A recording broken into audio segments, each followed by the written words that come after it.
berdasarkan zakat, infak, dan sedekah yang diberikan oleh orang-orang Islam, sahabat-sahabat saat itu. Sehingga dalam hati kita kemudian berujar, wajar Nabi Muhammad SAW menjamin beberapa sahabat sebagai penghuni surga, dijamin masuk surga. Mengapa? Karena kesungguhan mereka dalam berdonasi, kesungguhan mereka dalam berinfak, ya, kesungguhan mereka dalam berinfak. Ketika Nabi suatu ketika memerintahkan sahabat-sahabat untuk berinfak, maka kemudian Abu Bakar radhiyallahu anhu datang dengan keseluruhan harta yang dia miliki. Umar bin Khattab radhiyallahu anhu datang dengan setengah dari harta yang dia miliki. Utsman bin Affan pernah memberikan donasi 1000 ekor tunggangan, ya, kuda, unta, dan juga bigol, ya, lengkap dengan isinya, peralatan perangnya. Nah, sehingga dana-dana donasi-donasi dalam bentuk infak dari sahabat ini kemudian menjadi sumber pendanaan negara baru, negara Madinah, dengan Muhammad SAW sebagai leadernya saat itu. Sehingga kita melihat di dalam ayat Al-Quran, banyak sekali ayat bercerita tentang infak, banyak sekali ayat perintah tentang zakat, dan sebagainya, dan sebagainya. Dan situasi itu masih kompatibel hingga saat ini. Dari sisi banyaknya orang-orang fakir, dari sisi banyaknya orang-orang miskin yang masih membutuhkan bantuan donasi, bantuan zakat, yang masih membutuhkan relasi-relasi sosial, ya, dalam bentuk zakat, infak maupun sedekah ini. Oleh karena itu, karakteristik yang pertama yang terbangun melalui ayat ini, ya, yang terbangun melalui ayat ini adalah orang-orang yang berinfak. Seperti halnya dikatakan oleh Muhammad Sayyid Tantawi dalam tafsir Al-Wasitnya. Mengapa ayat ini mendahulukan infak, perintah infak atau narasi infak daripada narasi menahan amarah maupun memberi kemaafan?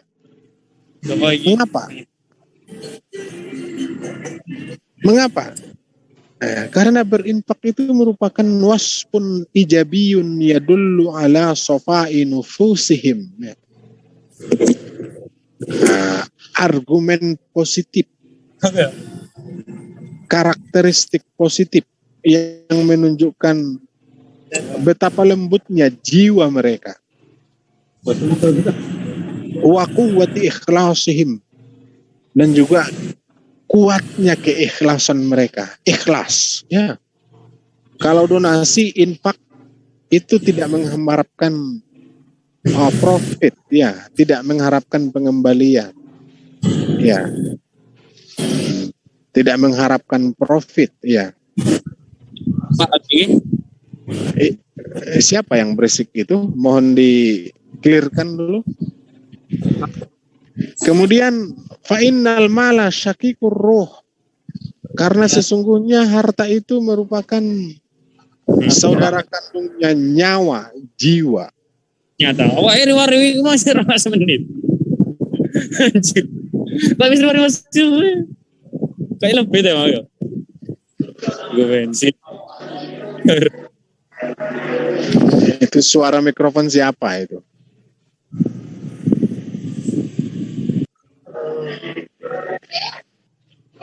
Ya, karena sesungguhnya harta itu adalah saudara kandungnya ruh.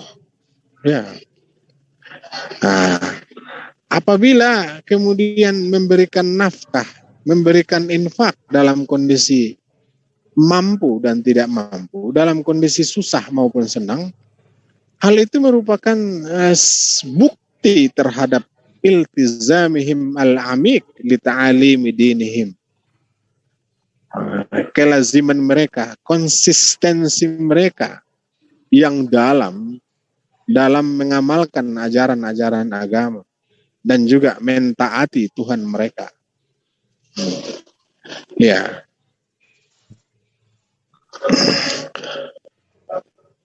Harta itu adalah syakikur ruh dalam versinya Muhammad Sayyid Tontowi.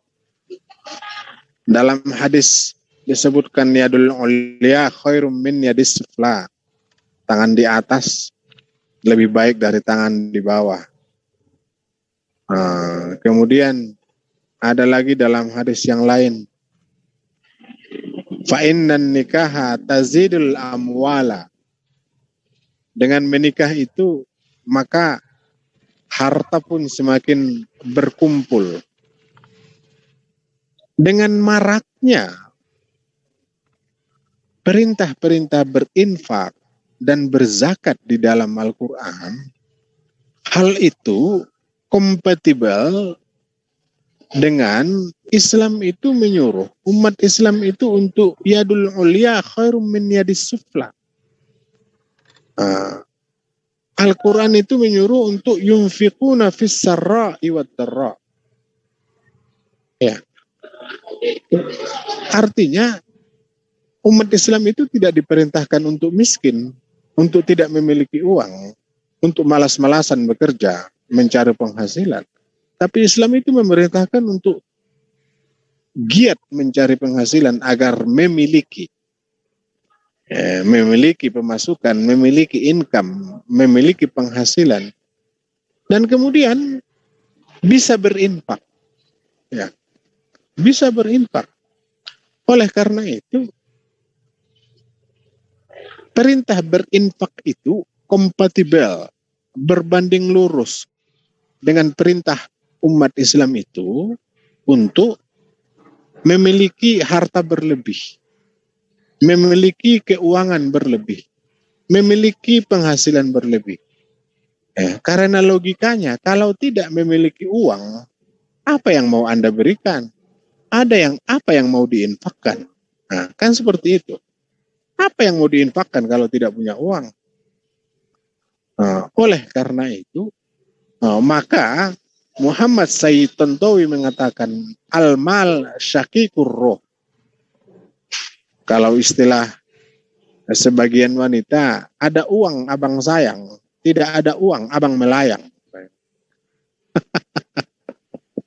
Iya, ada uang abang sayang, tidak ada uang abang melayang. Sebagian, kan tidak semua perempuan seperti itu. Ya. Nah, jadi itu maksudnya, sehingga karakteristik yang pertama lebih mendahulukan yang namanya infak daripada karakteristik yang kedua, al-qadhiminal ghaidha. Al-qadhiminal ghaidha, yaitu menahan amarah. Amarah itu berbeda-beda deh macamnya. Kalau Pak Soeharto dulu almarhum, Presiden Republik Indonesia kedua, semarah-marahnya Pak Harto dia tetap senyum. Tidak menunjukkan amarahnya di depan siapapun. Tapi kemudian besok lusanya yang dia marahi itu sudah lepas dari jabatannya atau jangan-jangan hilang tanpa bekas. Itu. Ya. Kalau saya melihat latar belakang suku yang mendiami Indonesia, dan saya telah bergaul secara pribadi dengan beberapa teman dengan latar belakang suku yang berbeda, maka saya melihat beberapa karakteristik yang muncul dalam hal marah ini. Ya, saudara-saudara saya yang orang Jawa, kalau marah itu biasanya mendam, diam, tidak melampiaskan. Bahkan ada di antaranya yang tenang, senyum seperti Pak Harto. Kalau saudara-saudara saya yang Sunda, yang bersuku Sunda, biasanya marah itu diam, kelihatan dari raut wajahnya, dan kemudian suka mau curhat ke orang lain, menyampaikan unek-uneknya. Tapi kalau saudara-saudara saya yang orang Sumatera Utara, orang Medan, biasanya kalau marah langsung to the point, ngomong bla bla bla bla bla bla, dijawab langsung, ya, menunjukkan kemarahannya. Nah, kalau saudara-saudara saya yang Palembang beda lagi, dia nggak nyap-nyap, nggak diam, tapi bertindak langsung, tiba-tiba udah bakbuk aja, berkelahi. Nah, jadi ungkapan-ungkapan kemarahan yang berbeda-beda itu menjadi ciri dan karakteristik seorang Muslim agar bisa menahan amarahnya. Apakah yang orang Sumatera Utara, orang Palembang, orang Sunda, orang Jawa, orang Papua dan sebagainya bisa menahan amarah karena itu sifat yang sangat mulia. Ya. Karakteristik dasar yang ditekankan oleh Islam kepada setiap individu Muslim, menahan amarah. Bayangin kalau Al-Quran tidak meminta untuk menahan amarah. Apa yang terjadi dengan Indonesia ini? Semua orang melampiaskan kemarahannya. Apa yang terjadi dengan kita di kelas? Ya. Kemudian karakteristik yang ketiga adalah wal'afina 'anin nas. Mau memberi maaf kepada orang banyak. Mau memberi maaf kepada orang-orang yang meminta maaf. Mau memaafkan secara natural dan sebagainya ya. Oleh karena itu ini juga satu sikap yang mulia, memberi maaf tanpa dimintai untuk memaafkan. Namun secara realitas ini bisa kita pahami dari dua sisi. Misalkan realitas kebanyakan, realitas sahabat dengan sahabat, teman dengan teman, sahabat dengan orang lain, dan sebagainya.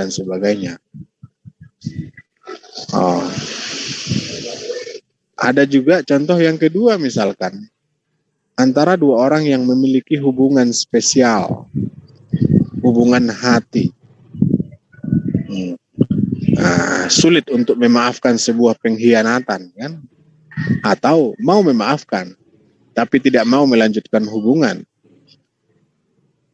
Ada jenis yang ketiga yang sering kita lihat di media-media, saling lapor, ya, ujaran hate speech dan sebagainya, provokasi dan sebagainya. Akhirnya saling lapor dengan klaim ya masing-masing membawa bukti hate speech dan sebagainya. Ketika saling memaafkan, maka kedua belah pihak mengatakan sudah dimaafkan. Secara hubungan personal sudah dimaafkan, namun proses hukum tetap berlanjut. Ini model-model memberi maaf yang seperti ini dalam dunia modern sekarang. Lalu, apakah Nabi itu pernah marah?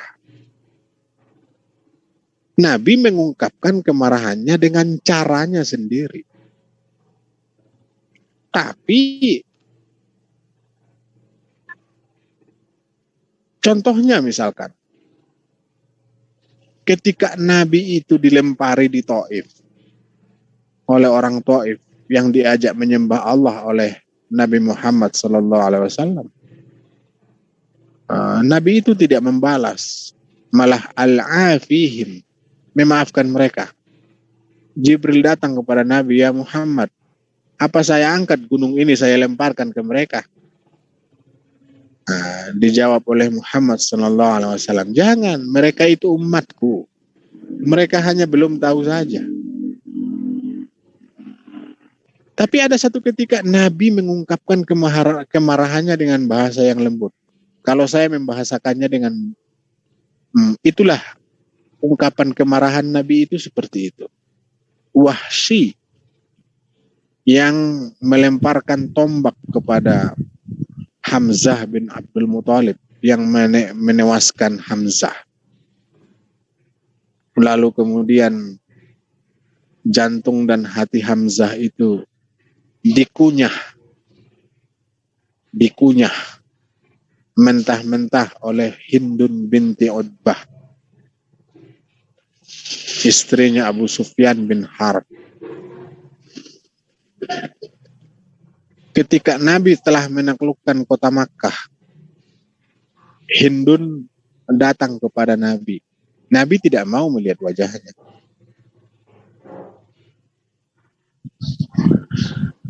Ketika Wahsy mengetahui Nabi telah memasuki Makkah, Wahsy lari ke Taif, melarikan diri. Karena dia merasa memiliki dosa yang luar biasa besar. Membunuh paman Nabi SAW, Hamzah bin Abdul Muthalib.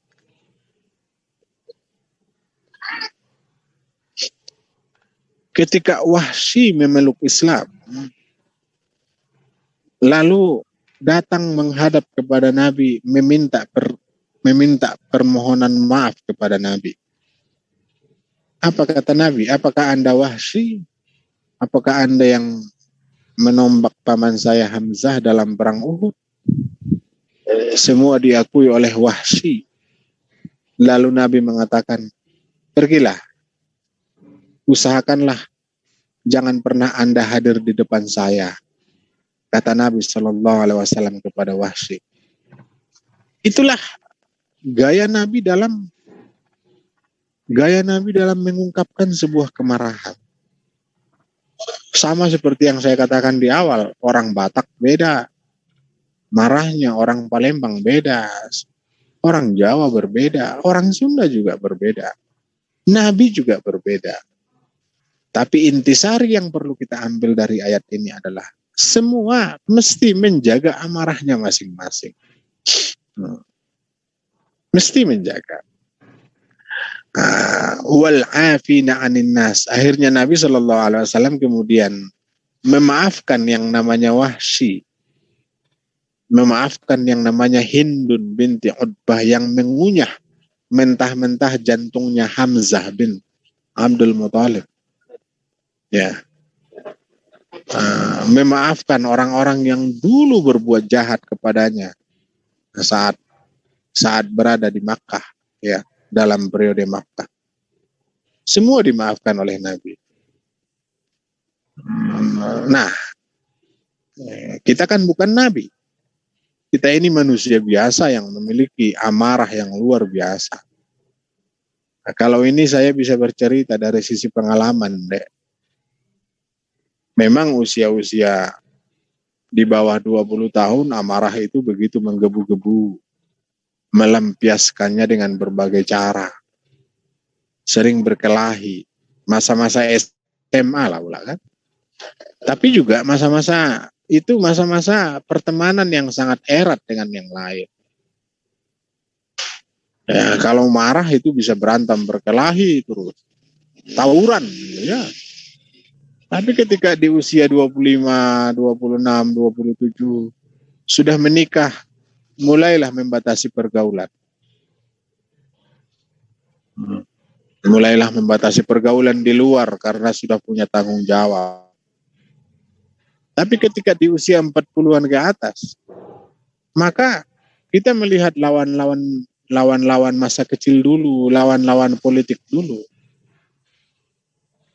Atau saingan-saingan dalam merebut hati seorang gadis. Itu menjadi persahabatan yang kental. Nah, akhirnya sering ngajak ketemuan, ngajak ngopi bareng dan sebagainya. Memaafkan itu dan juga kemarahan itu akan berubah secara personal seiring dengan bertambahnya usia. Seiring dengan bertambahnya usia. Jadi itu, Adek, Lalu jangan sombong adalah sikap yang berikutnya yang menjadi dasar karakteristik dari seorang muslim yang mesti ditanamkan ke dalam hati sanubari setiap individu muslim. Ayat Al-Quran mengatakan, wala tamshi fil ardi marha innaka lan takhriqal arda walan tablughal jibala tula. Janganlah berjalan di permukaan bumi ini dengan angkuh luar biasa, sombong luar biasa. Tapi perempuan saya sarankan sombong ya. Kalau cewek itu saya sarankan sombong. Artinya betul-betul menjaga dirinya dari keramahan berlebihan terhadap seorang laki-laki. Ya, sombong dalam artian seperti itu. Menghindari tawaran kebaikan yang diberikan melalui laki-laki yang berusaha mendekatkan diri. Mau ngantar naik motor atau apa gitu. Sehingga hal itu kemudian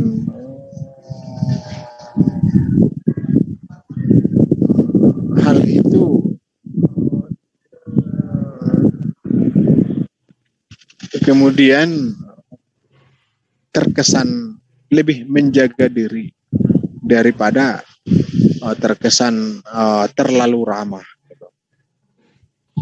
Sombong yang dimaksud, maroha yang dimaksud di dalam ayat ini, sebagaimana digambarkan oleh mufassirin, syiddatul farah, tawassu' fihi, ma'al khila'i wa ta'ali 'alan nas.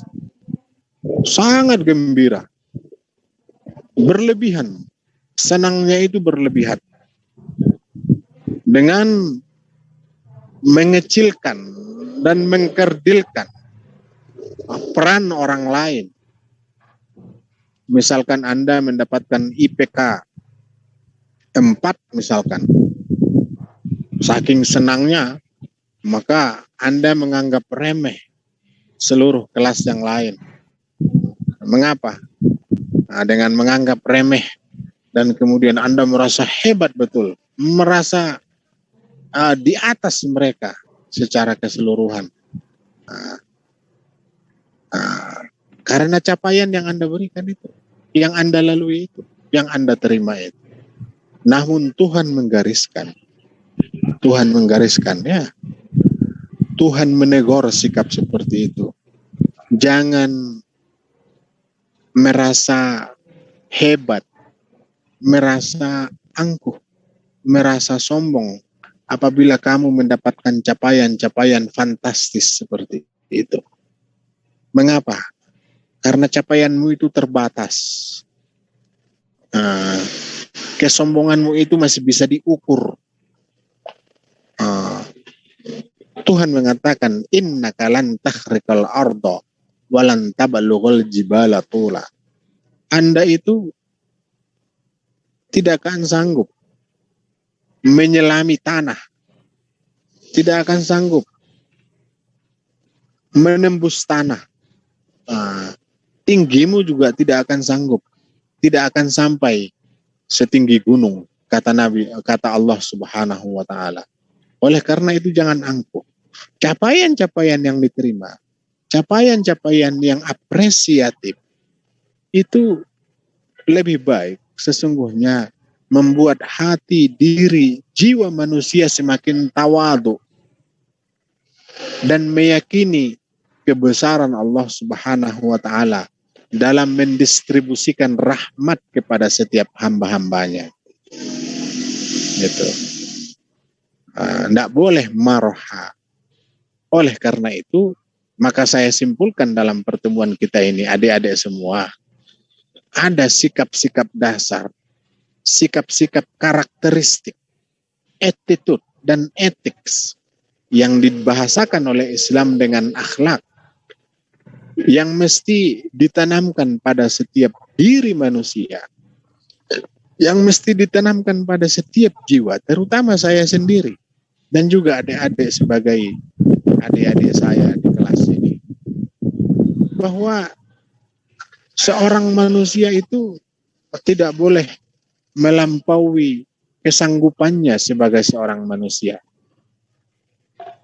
Seorang manusia memiliki etik, rendah hati, santun, menahan amarah, pemaaf, dan juga tidak sombong.